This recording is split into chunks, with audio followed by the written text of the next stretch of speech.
There's a difference you're not used to seeing at this time of year in games played. You've played 63. Notre Dame has played 52. What do you see are the bigger advantages in terms of having 11 more games under your belt going into this matchup? Yeah, I think you get to a certain point and you can say that your team is experienced or they had chances to prove themselves or learn from things. So, again, I don't know what that watermark is, but you get into a competitive league like ours or theirs, you probably can check a box that you've got a full season on body of work that can show this is how good of a team we are. And then also these are the things we do well and things that maybe we learned from. But I do think as you play more games, as we'll find out on Friday, both teams, there's going to be some things that pop up inevitably in this game of baseball. The beauty of it is you see things for the first time all the time. But then also, just no one team, no one pitcher, no one, game is the same as others. So again, I think each time you can get out there and accumulate experience, especially if those games are, we both had a good run in the conference tournaments and things like that, then there's a little added bonus for sure. Vince and then Rick and then Ryan after that. Tony, Notre Dame obviously has some really good numbers with their pitching staff. What are some of the specific things you guys have seen or any specific players that stand out about their pitching staff? Yeah, I mean, it's really deep. Obviously, we are assured 2 games, but we'll just worry about Friday for now with Temple and, likes to spin it, but also fastball and light either. So it's kind of your typical deal, again, either in our conference or those that you're going to see on a Friday night. But I'd say the depth, and we kind of talk about depth around here a lot of times because you all bring it up, and we feel confident in a variety of guys off the bench, whether it be on the offensive, defensive, or pitching side of things. But I think in particular, pitching is an up and down thing for them. They'll rely on guys in a bunch of different settings or roles, it seems like. I'm not a foremaster of what their team does and doesn't do, but you can look at the save numbers and see that they clearly trust a lot of guys and guys are capable of doing different things for them. So that word depth is probably true for both teams. And I think in particular, they certainly have it on that staff you're asking about. Hey, Tony, Vince took my question, but Yeah. but I've got another one for you. Big stage, but having that stage at home can't be understated, can it? No, it can't, just because, you work all year long and you want that and you sit at home, and there's certain teams probably, one in this setting where you can make the argument that, you want to host, and it's a competitive thing. So everybody's hunting it down for a reason. It can help you. And, I don't know at this point in the year that sleeping in your own bed and things like that are really going to matter at a game of this magnitude, if you want to call it, or when competition's this high and both teams are talented. But the thing for us is just our fans. And I think it's awesome being in Hoover. It's awesome what went on in Chattanooga and Memphis. Anyone that documented that this year twice in Smokies Park was incredible. And trust me, we appreciate that. And I think it helps our guys' efforts. But there is a little bit different way that it goes down, I think, for our players. At least, I'm speaking for them, at least the way I feel and what I see out of them when it's our home crowd. I think it's a little bit more of a comfort zone, and it's something that helps our play. And, we don't have any control over what the other team thinks, but at the very least, it's a loud place to play in if you're the opposing team. You guys know your starting pitching plan for Friday and Saturday? Yeah, Blade will throw on Friday again.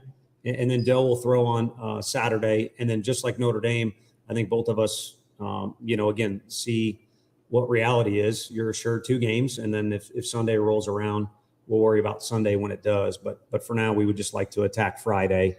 And it's only fair to Doe. And, of course, they're doing the same thing to allow your guy that's throwing in that game, too, to prepare. Mike? Tony, when it comes to getting in the portal and recruiting transfers, what is the best sales pitch right now that you guys feel like you have to those guys? Yeah, I mean, believe it or not, I'm not very sales pitchy. I don't know that I'd be good at it. I think one thing that sometimes people like, and it stems from Frank, is we're incredibly black and white. And we get our recruits or people we're courting around our players so they can kind of hear it straight from their mouth. And I think one thing they'll hear from our players is they enjoy, kind of like the coaches like working around each other. It's an environment where everyone enjoys being. And that's not why everyone leaves a current situation because they weren't enjoying it. But that's, I think, a box that needs to be checked. And then logistically, too, some of these things got to work. And it doesn't always go that smoothly. And we've got, I wouldn't call it a transition team, but it's kind of a group of people like Megan Anderson and Woody and what goes on in the weight room and everything else. There's kind of a transition team, I think, helps make it smooth for those that are looking to do that. An X factor, to be honest with you, with that topic, because it's getting crazy right now with the portal. I mean, I think people see the numbers. Our guys want to win.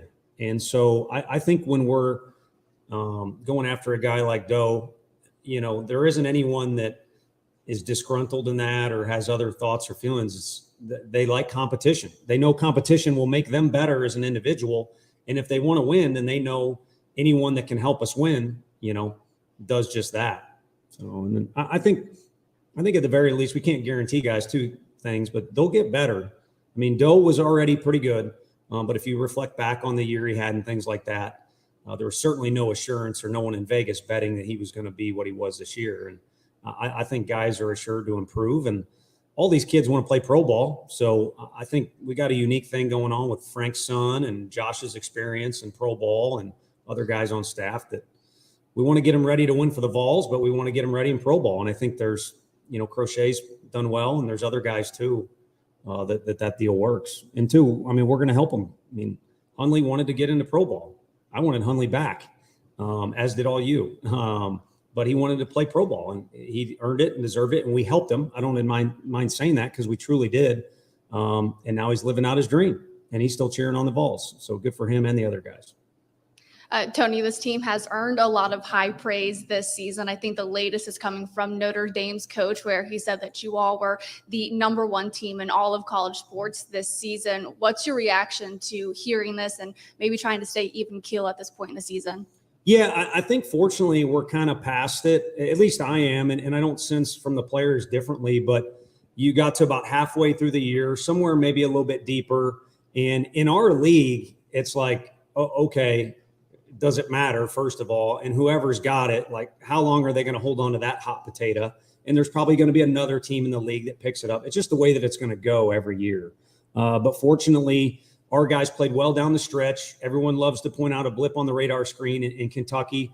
But we talked to our players in the outfield, and we told them that weekend was going to serve them well.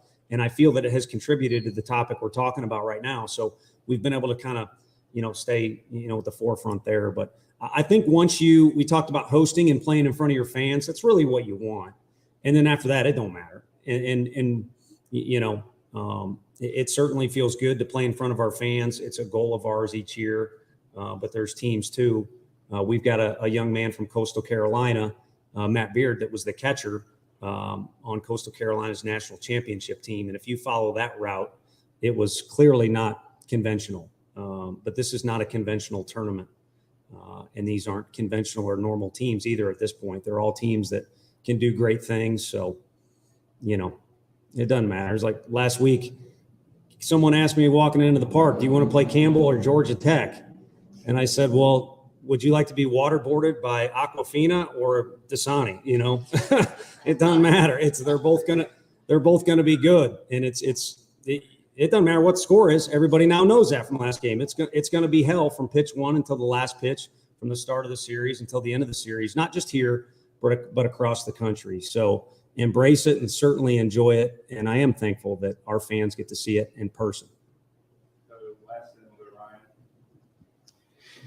Tony, when you're recruiting a guy, to the extent that you have time to be around them and get to know them and the people around them, how much do you look at sort of a personality and can I coach this guy and can I challenge this guy? Because I know y'all, when things aren't going the way you want them to, y'all are usually pretty direct about trying to get that stuff addressed. And do you look into that and say, I think we can challenge this guy. I think this guy will respond well to this. What's that process like? Yeah, I think on the front end, and I'm not saying anything genius, but for the average fan, so they know when all these coaches are in an event, we know dang well that we do not have, we're not Nostradamus. You're not going to be able to accurately predict who's going to blow up and who's not going to be any good. You make an assessment and you roll with it. I know Carter Putz, one of their guys from high school, and I knew he was going to be pretty dang good. And we recruited him when I was at Arkansas, and I think he knows my family a little bit. But, to what extent, who knows? Well, he's sitting in the middle of the order for one of the best teams in the country. There's no way to predict that part. But I do think you can get a pretty good sense for personality and what you can and can't do with a guy. And it's much better to know that on the front end than the back end, because, you're not going to be able to completely change a person when they're on your campus after 18 years of their lives. So I think assessing the personality